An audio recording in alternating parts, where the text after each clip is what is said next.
Hello, beautiful people of the internet. My name is Shay, your favorite astrologer. For today's 10 minutes of astrology, we are going to be talking about Venus in Aquarius in 2029. I have made the executive decision that I am going to stop this Venus series in 2030 for now, so that way I can hop back around to something else that I feel like doing. I don't know what that is yet, but I'll know it when I get to it.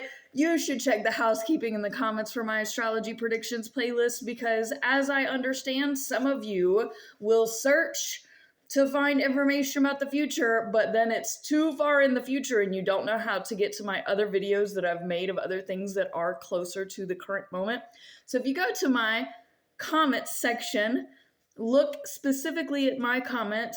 I need to start pinning them, I know.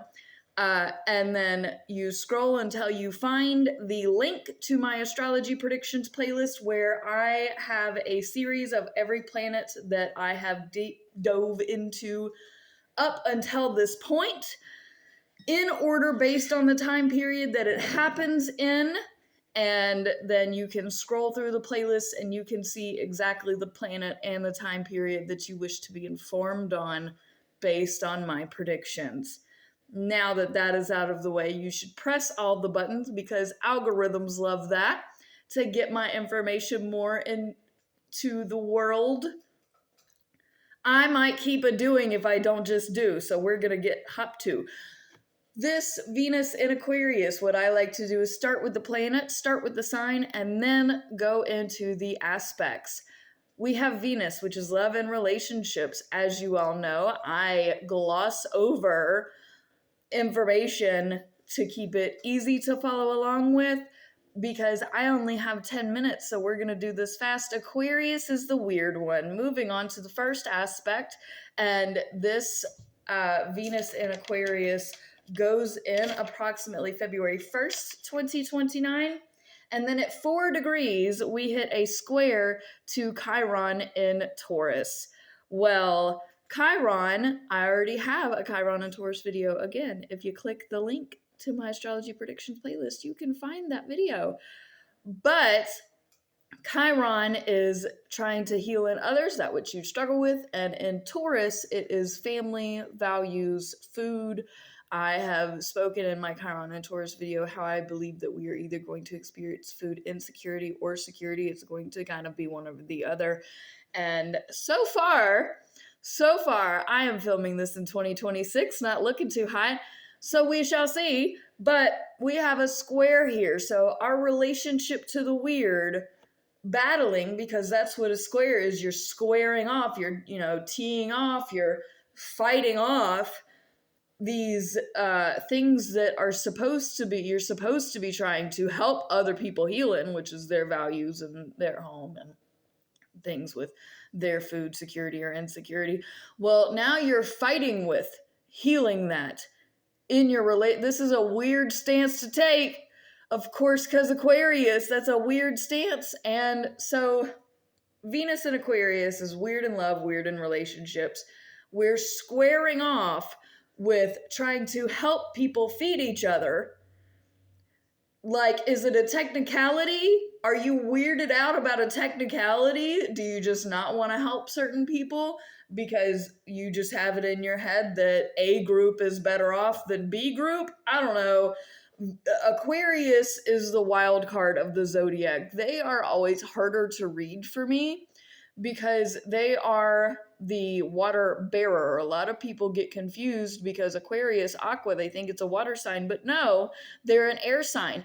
They think about emotions, but they don't actually express them very well at all or show them. They can be cold, airy can be, air signs can be very cold-shouldered, cold-hearted. They rule the shins of the zodiac, so that's weird accidents. It's like if you do have something come up with your health, it's a really weird health thing. And because Chiron is about health. It's more so helping other people heal and you struggling with the same thing to heal. So you may be struggling to heal in your home, heal with your family, heal with your values, heal with your food security or insecurity.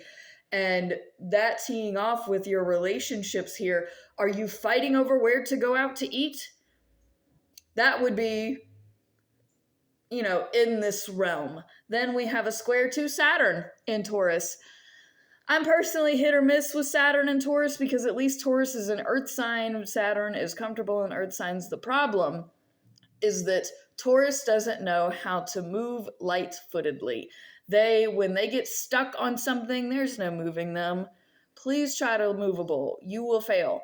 And Saturn is very rigid, is very straightforward, is very time management oriented. So you have all of these things that are in place, and that squares off with your relationships and how you relate to the weird in this world and your friendships. Aquarius is one of the friendliest signs on the zodiac. They are a friends first person. If you've ever met an Aquarius, it's not about romantic relationships. It's not about acquaintances.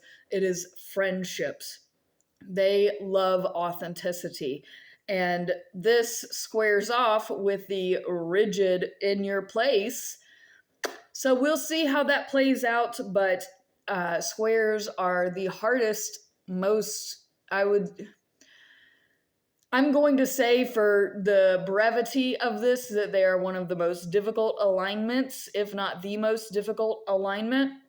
Not the most felt, those are oppositions, but this is still really hard. So whatever weird thing is happening in your relationship, and this is a weird argument, this is a weird place to be that you're arguing against and that you're fighting for. So question whether you are really on the right side, especially earth signs, because this is an air dominant time. So I'm going to lean more towards the element that is dominant in the chart, which in this case it's air, because later on we are experiencing basically a kite this entire time, which is a beautiful alignment. Don't get it twisted. We are in a nice time. It is air dominant. So all of our earth sign people, you are probably wrong. They are thinking ahead. They're thinking in ways that you can't even fathom right now. And so if you are struggling to keep up and to understand, I promise there's a method to the madness. Now, Aquarius, bless you, please explain to the rest of us what's happening, because we don't get it. If you could just explain it, we would appreciate that. I know that there's the method to the madness, and it would take a lot of explaining. Some of us really need it spelled out for us. Please have some mercy. Please show some grace and allow us this misunderstanding and break it down for us so that we can be on your side, because nobody wants, some people, especially men, want division and want aggressiveness and want disagreements and will stir shit up. We do have a lot of people stirring the pot. Like, I get it. Please don't be that person. But in stirring the pot, if that's your thing, I am going, you know what you deserve. So I am going to move on to the next alignment, which is a sextile to Neptune in Aries at approximately 6 degrees. This is around February 6, 2029. Coffee. This is a beautiful alignment. It is also involved with this kite that we have going on. It is a very light kite. It is a very delicate kite, so it is not as intense as a pure kite, but I still want to bring it up because I appreciate the little things that are good, and we have to get more of that in the universe while we can, so I'm going to bring that up while I can. But yes, this sextile here is beautiful because between your weird relationships with your creator, which is Neptune, and it's yours specifically because Aries is here, and Aries is probably the most selfish sign of the zodiac. It is infant spirituality. We are still learning what spirit is. And I say spirit, God, all of that. You insert whatever you need to insert for your own personal spirituality. And if you're an atheist, then it is the great energy of the universe, because everything is energy. So if you are a science-minded person and not a spirit-minded person, you can view it that way. Anywho, this is a beautiful alignment in that regard because you're weirdly relating to the great power, and the great power is like shining on you. So I love this. This is a break, a needed break between all of the spiritual kind of clashism that we've been having with Neptune in Aries, because as far as I've been concerned, that is God learning. Even though God is like all knowing, all powerful, all da da da da da da, it's basically been God making all of these moves. And then finally the light bulb clicks on. Now you understand what all the crap was about. Was it all necessary? I don't know. Probably not. But I'm not God. If I were, we're not going to go down that rabbit hole because we're trying to keep it tight, but I'm trying to make this a positive because it is. Sextiles are beautiful. They get along. This is spirit shining and saying, yes, even though it's weird, I'm glad that it's starting to make sense. This is a light bulb moment. I love it. Then we go into a conjunction to Pluto and Aquarius. I typically view conjunctions positively, so I'm going to continue to do that here. The negative to a conjunction is you don't see things from another perspective, but we're in Aquarius, which is all the perspectives combined and then some. So the conjunction here is the transformation of your relationships, especially your friendships, the larger group here in society. And because it's Aquarius, it's weird, it's different, we're not sure of it, but there's a method to the madness. It's all trying to make sense. So and not make sense because they're determined that nothing should make sense, because if it makes sense, it doesn't make sense.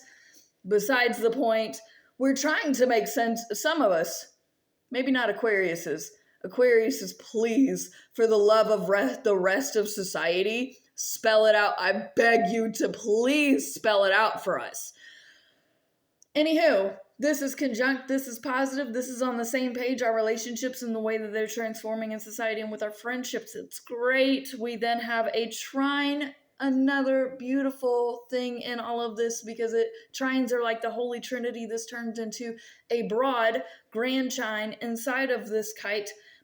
Between Uranus and Mars is in Libra at approximately 13 degrees, Uranus in Gemini approximately 10, but these are both trine, turns into a large grand air trine. So your thought processes, the way you're thinking, you are on point, you are new about it, you're understanding about it in a whole new way, you are thinking about things in a brand new way, the way you act on those things, the way you create with these things, the way that you relate to these things, all of that is like, it's a mental splash of color and lightning and electricity and fireworks and love and action, and it is just, everything is moving the way that it needs to. It's moving forward in a whole new, like, it's like the air you just blew it off.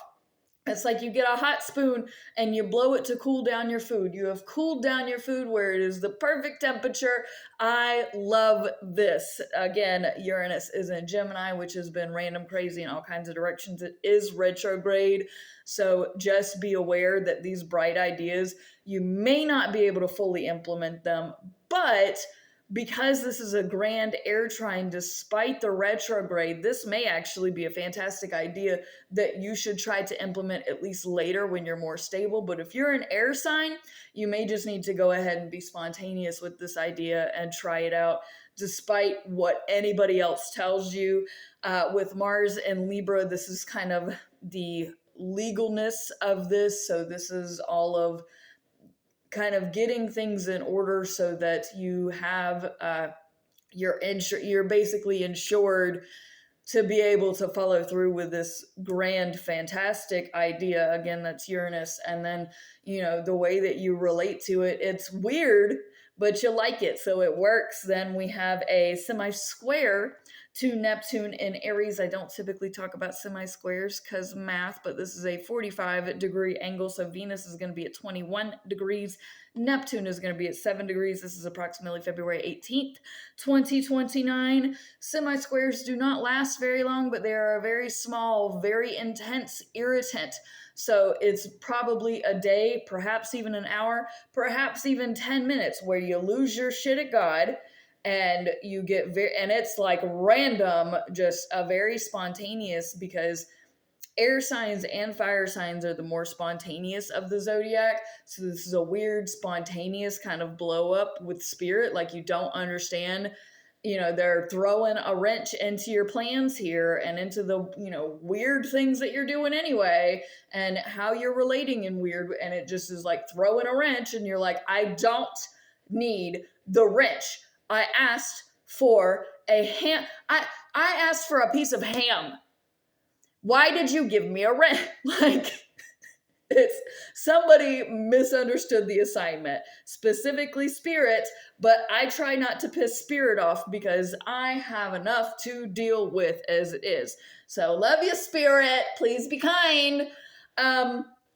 Anyway, so thank goodness this does not last very long. Then we have a trine to Jupiter retrograde in Libra. Now, I don't necessarily like retrogrades, especially in Libra, because you'll think you'll be doing all the legal things correctly, and you're actually not. And then it's going to spin back around on you later, and stuff is going to pile up on your plate. But that's besides the point. This is a trine, so this is a positive, and we like positive things. So how we're relating in the weird is getting along supposedly with the balance and the harmony of these bigger things that are coming into place. So we're going to make this a positive, and I'm going to move on to Venus. Then goes into Pisces approximately February 25th, 2029. Again, if you have appreciated all of this, you should press all the buttons for yours truly. You should leave a comment in the comments. You can just put a piece of ham, maybe, so that I know you've made it this far. And yeah, peace out, fam. Much love. Take it easy. Be good. And I guess stay weird.